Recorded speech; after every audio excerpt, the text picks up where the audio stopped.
They say in the world of business, it's less about what you know, but rather about who you know. Hi, my name is Ekta Kumar, and I'm a second-year student at Cornell MBA. Today we'll be discussing the topic of networking, why building a large network is important, and how you can be a better networker in your professional and your personal life. So without further ado, let's get into it. So before we move forward with how you can be a better networker, let's have a discussion as to why networking is so important in the first place. So the power of networking was really highlighted to me in this recent Power in Politics class that I took this semester. So during our Power in Politics class, we were reading this Harvard Business School case study called Donna Dubinsky at Apple. In 1985, Donna Dubinsky was the director of sales and distribution for product at Apple. She was responsible for seeing the entire product management at Apple for all regional distributions. Now, Steve Jobs wanted to overhaul the current product distribution model and implement a just-in-time distribution model. And she disagreed with this idea. She had a lot of expertise in this area, and she knew that Apple really wouldn't be able to keep up with the just-in-time distribution model.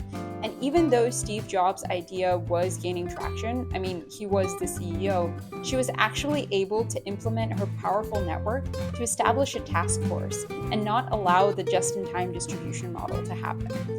I think, if anything, that highlights the importance of networking and how it can actually help you to establish power in your positions. So keeping that case study in mind, here's how you can establish your own professional and personal network.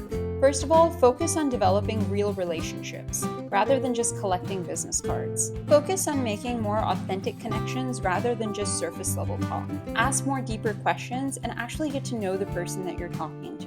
Make eye contact and smile, which is pretty obvious, but it always helps that a deeper connection leads to better opportunities. The second tip I would talk about is just to make sure to be yourself.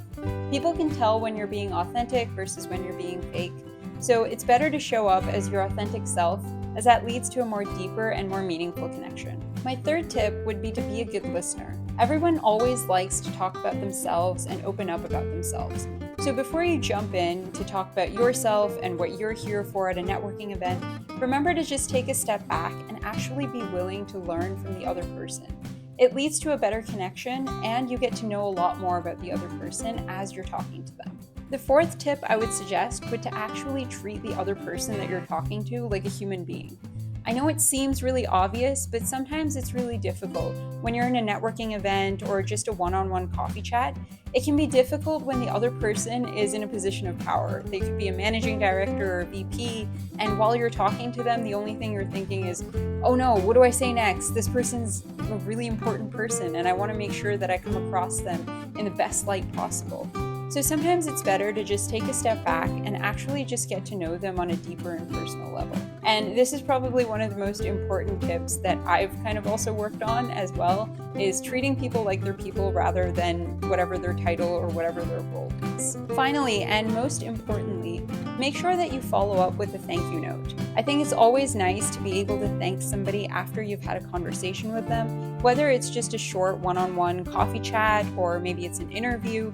It's always good to send a follow-up or a thank you note saying that they took time out of their day and thanking them for whatever experience they might have shared with you. Well, that's all of the tips that I have about building your own personal and professional network. Remember that networking isn't just about career advancement, it's actually about learning from people and building authentic and real connections. So if you like my videos about networking or want to learn more about business school, please shoot me a message in the comments below. And if you like this video and you like all of my other videos, please consider subscribing to my channel.